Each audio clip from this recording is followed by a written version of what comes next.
This is Umar Ahmed for IFL TV, proudly sponsored by Everlast. God knows how many times people have asked Dominic Ingle about Calmbrook and if it's ever going to happen. It is Wednesday here. We are 3 days away from Calmbrook. Can you actually believe it's happening, Dom? Yeah, I can now. I mean, we're here, aren't we? So everything's gone to plan, and I don't think there's going to be any slip-ups between now and the fight. So but never say never. You never know, do you? Well, there's only one place to start. Anyone who watched the Sky shoulder content around Calmbrook last night behind the ropes, I believe it's called. Kell did his workout in Fortventura, shrunk off the sweat from his T-shirt into a glass. He dared you to drink it. I think he was just joking, and off you go. You're going down it. What was that all about, Dom? Well, listen, these days it's all changed, and it's social media and media to what it was back in the day. And, people start believing, they don't know what to believe these days. They don't know to believe whether the COVID virus is real or what they see on TikTok's real or social media. And you know what I'm going to say to you? I'm going to say, we're going to leave that to the fans to decide. They can make of it what they want, because realistically, it doesn't matter what you do. People will always have their opinions on what you're doing and what you're not doing. So, let them work that one out. Maybe I did, maybe I didn't. It's not been done before, is it, drinking bodily fluids? Look at Marquez against Pac-Man. He practiced a thing called urophagia, where he drank his own urine every morning, and look at the performance he put in. Then that's the time when he flattened Pac-Man. So, maybe there's something in it, maybe there isn't. Nice to be back with Kell. Yeah, he's never too far away. Even before the Crawford fight, he was in the gym, trained for 8 weeks, and then he went off and did his own thing because he just wasn't going to work out how I wanted to train him. So, he's never too far away. He's never been out of the gym for too long. And it's been a breeze, this camp. Okay. Yeah, you obviously had that time away from yourself, if you like to call it that, for the Terence Crawford fight. Now, I spoke to you after the Crawford fight, the day after, and you didn't open up too much about that fight and that performance from Kell. But when you look back at it, were you a little bit frustrated? Were you seeing things? I'm not saying the result would have been different, because Terence is arguably pound for pound number one, but were you a little bit frustrated watching Kell in there and thinking, if I was in his corner, if I'd worked with this camp, I could have got something different out of Kell for that? No, I just think that the time frame for that fight, it was kind of put on Kell that it was a certain time frame to do that fight, and I personally didn't think he had enough time to be in the right condition to take it. But fighters are fighters, and they're not going to turn down fighting. They're not going to turn down money, and it was a high profile fight, and you can't be 50% or 60 or 70%. You've got to be 100% for them fights, and I didn't believe myself personally I could get Kell into the kind of shape he needed to be to compete with Crawford, and I didn't want to take that job on because I wouldn't just do it for the sake of the money. So Kell had another idea, and that's fair enough. At the end of the day, he's the one taking the shots, not me. But when I do a job, I want to do it where I'm comfortable knowing that fighter getting into that ring is in the best shape. He's going to be at his best ability in the fight, because it's going to be a hard fight, high profile fight, and people can get hurt. Could have done your camp in Sheffield, but he wanted to do it in Fortventura. Did you see the benefits to that, as the camp in Fortventura reaped the rewards of sacrificing Christmas away from his family, etc.? Has it benefited him? Yeah, I mean, we've trained in Fortventura for the last 10 years for various fights, but usually in shorter spells, 3 weeks, back home for a week, back out for 2 weeks. We tend to break it up because you do need a bit of a break. You can't be doing the same thing week in, week out. You need motivation. And no matter where you are, you can always get stale. So, his dad Terry said, look, for this fight, it's probably going to be his last big fight. Let's get him out there before Christmas. Because we know, in times past, Kell loves Christmas. He likes watching them films with his mince pies, having a drink, into New Year. Most of the way through his career, it's always been a bit of a danger point for Kell. And he said to me, let's just wait till after Christmas and we'll go out. I went, no, we've got to go before. So we went the week before Christmas. You know what? It was the best thing we did, because the weather was fantastic. Christmas Day, we got up, we did a massive bike ride, 95k, came in, we had a banging Christmas dinner. You know what I mean? We ate everything. And, carried on training, and it kept the focus. You had good camaraderie. We had Greg Marriott, Kid Gallard, Kell, me all in the house. We had a laugh. And, the training sessions were serious and hard, and in between it was relaxed, chilled, and it fueled you up for the next session. So it was a really good thing, 6-7 weeks of sunshine. It was great. I'm sure you're going to get this question millions of times as we move on from fight week. But how is Kell's weight at the moment? It's Wednesday night. Well, he's got to do a check weight today. You've got to, it's not a title fight, but the board, they know it's a big fight, and they kind of sprung it on us. What's his weight going to be? And you tend to work two ways in check weights. If you do the IBF, you get check weighed all the way up to the fight, and you've got to be certain percentages, and then you do a next day weigh-in at between 8 and 10, and you can only put 10 pounds on. You can do the WBC where you do a 28-day check weigh-in, then 2 weeks, then the week of the fight, and there works on percentages. So we worked on the percentage for the WBC, I think, this morning, and he weighed 11 stone, and I believe Corn weighed the same weight. So it's bang right where it needs to be. The weight's perfect, and it should be really, because the fight, Corn's boxed at most of his career, I think at 140, Kell 147. So it's not going to be a problem for him making it, and it's probably been the easiest Kell's made the weight because he's motivated for the fight, and that just comes, the weight loss and the fat loss comes from the motivation to be the best on the night against an adversary in Amir Khan. Well, if he's bang on at the moment that what you expected, you anticipate it to be a comfortable next couple of days for Kell? Yeah, look, you've got a cut bike, you've got your cut water bike, you've got to breeze into the, you saw him today at the public workout, you were there. Yeah. And, I just wanted him to tap around, but he was pushing me to do more pads because he's got that energy to burn, you see. And he was full of energy, he wanted to let off a bit of steam. The power was there, the speed was there. You don't generally see that fight. We can, if you compare him to Amir Khan, who got in, I know for a fact when you get in, into the ring and you just shadow box, you're just tired. That's all you want to do. You don't want to do too much. You don't want to exert yourself, and you can see, he's struggling really. The weight cuts, taking the edge off him, and you can be like that. You can still perform good on a Saturday night. It's just that you're going to be tired making the weight. And Kell's been in that position sometimes when they just want to move around, not hit any pads. But today, Kell felt he had the energy and the zest in him to, put on a show in Khan's backyard.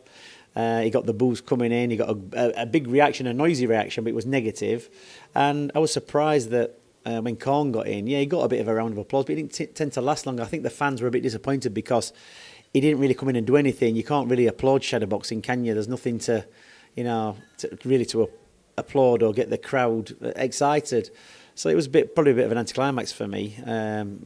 His 4 trainers got in and guarded the corners, and Bomac broke sweat just watching him. So yeah, it was good, entertaining. Now, I've heard you say numerous times that Kell is one of the most ferocious trainers. When he's in camp, he gives it everything.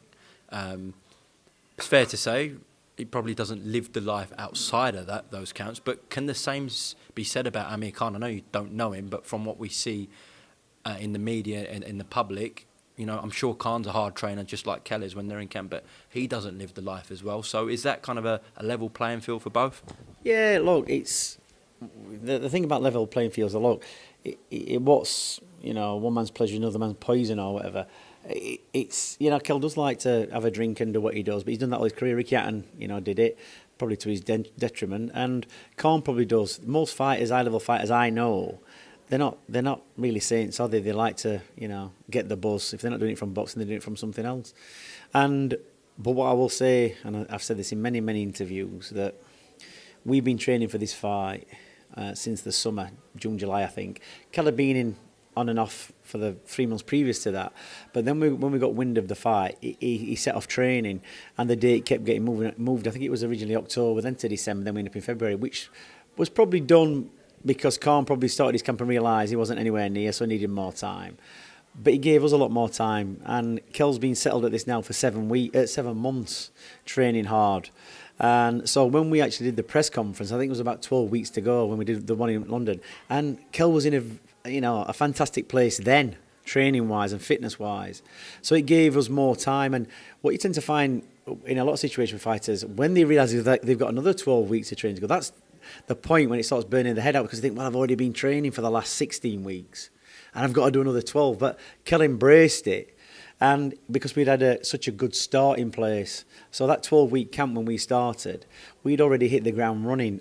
And I personally think, looking at Khan at that press conference, that he might have been training for a couple of weeks. And at that press conference is when he really started his camp. He flew out to America just before Christmas, I think. Went to Nebraska first, probably so Bomac could enjoy his Christmas with his family.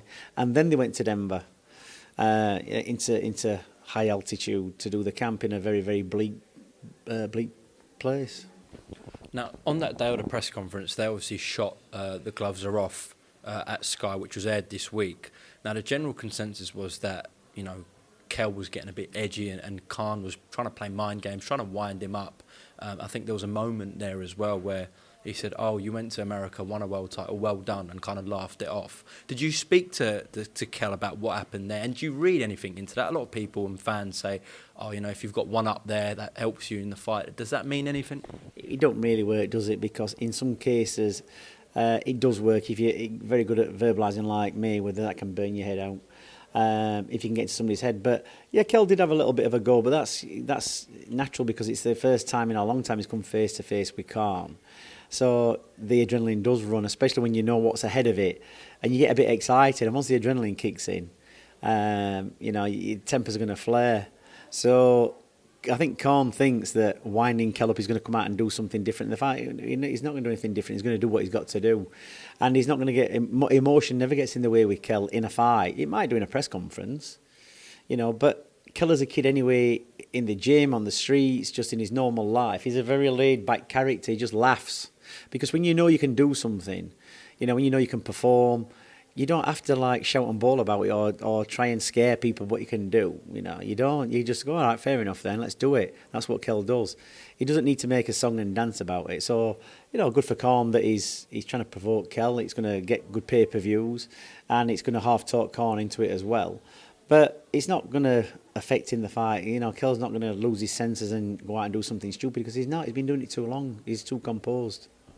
Does his demeanour and attitude towards Kell, does it feel slightly disrespectful from Amir? Do you guys feel disrespected by him? I think you can only be disrespected by somebody that you respect. And, I don't think Kell disrespects Khan. I don't think he views him anyway, really, just like I don't.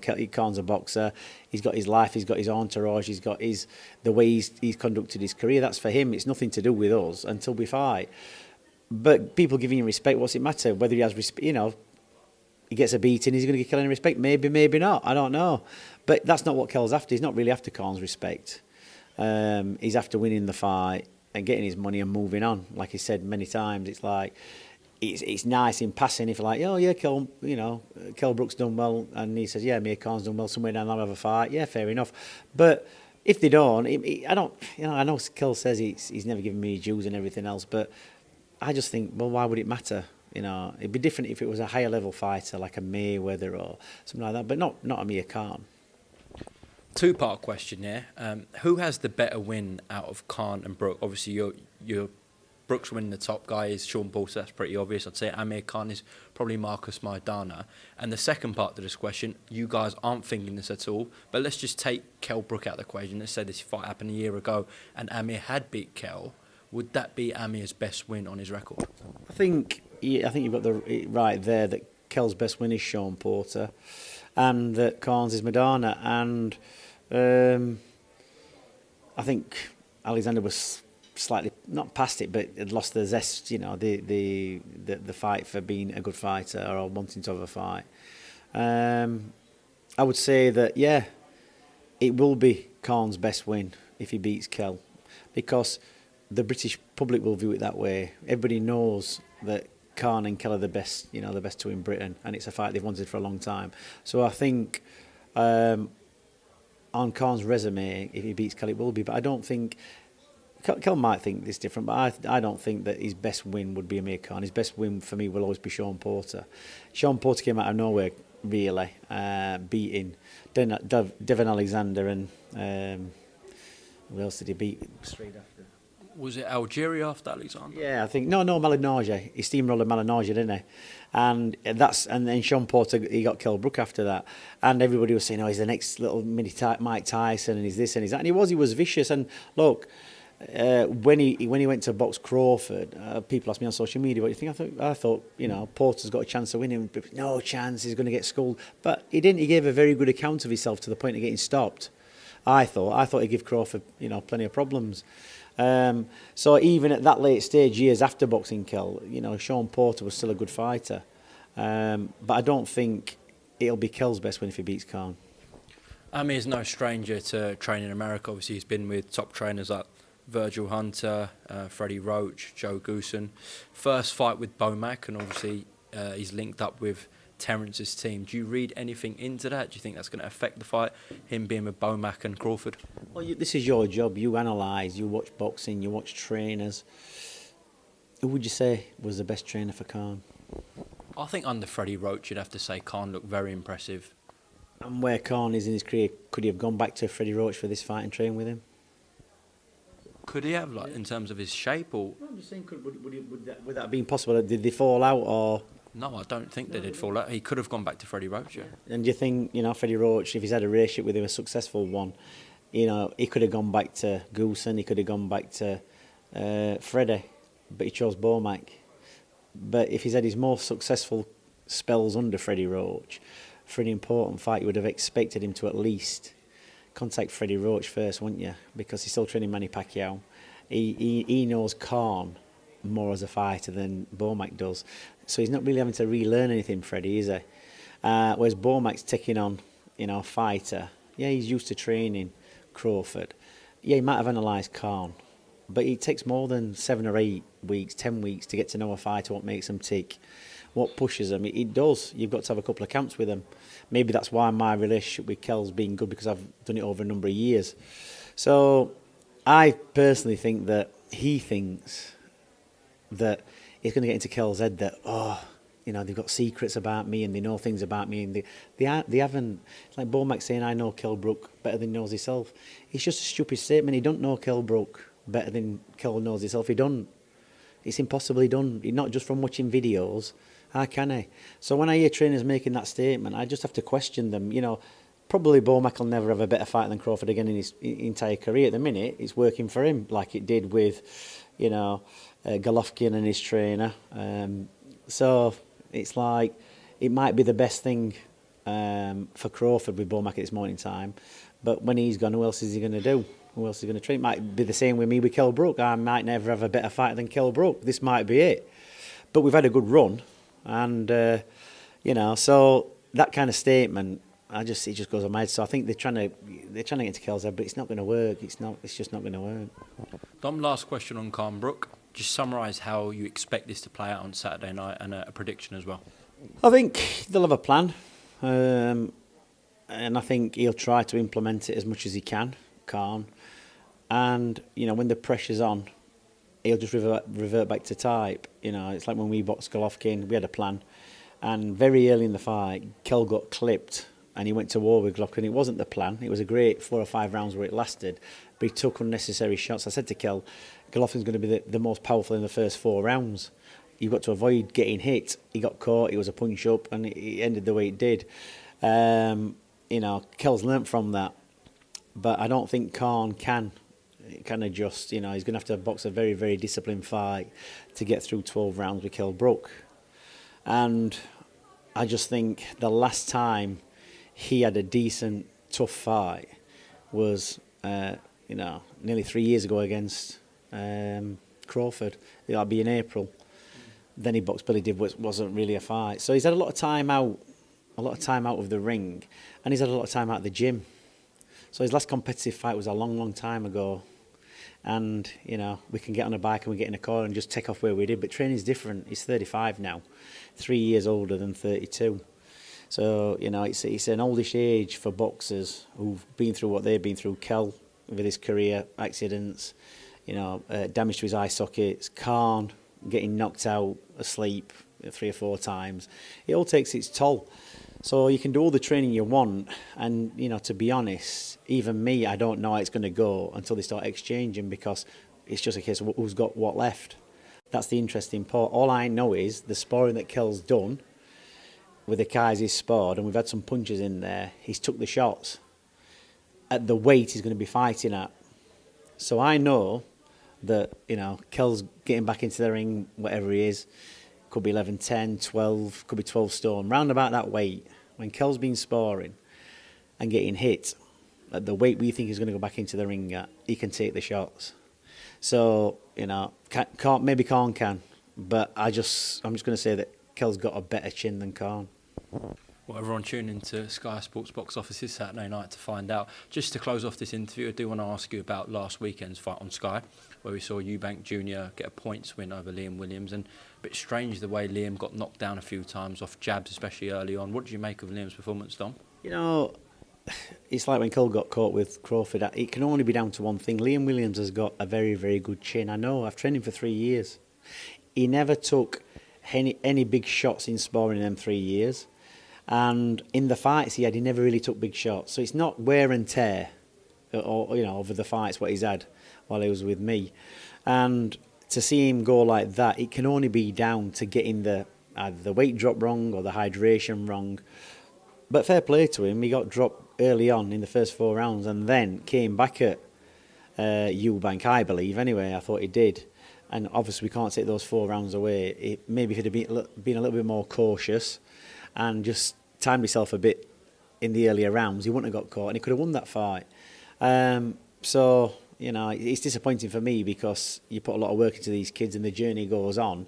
And I honestly did believe that was a fight Liam was very, very capable of winning, even though people thought Eubanks was, miles ahead in style and everything else. I didn't think he was. I thought he got 4 or 5 rounds up and then kind of backpedaled all the way through to the end. Never really asserted himself, just played it safe. All right, I think he hurt his hands or whatever, which you would do, and just coasted to the victory.